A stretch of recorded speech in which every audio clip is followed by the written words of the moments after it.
కాణిపాకం శ్రీ వరసిద్ధి వినాయక స్వామి వారి క్షేత్రంలో వినాయక చవితి వేడుకలు అంగరంగ వైభవంగా జరుగుతున్నాయి.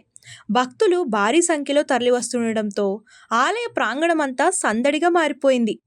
చతుర్థిని పురస్కరించుకొని ప్రత్యేక పూజలు, అభిషేకాలు నిర్వహించి భక్తులకు దర్శన భాగ్యం కలిగించారు. ఇక ఈ క్షేత్రంలో స్వామివారి బ్రహ్మోత్సవాలు 21 రోజుల పాటు నిర్వహించనున్నారు. కాగా వినాయక చవితి పండుగను పురస్కరించుకొని కాణిపాకం శ్రీ వరసిద్ధి వినాయకుణ్ణి మంత్రి ఆనం రామనారాయణ రెడ్డి దర్శించుకున్నారు. అనంతరం ప్రత్యేక పూజలు నిర్వహించారు.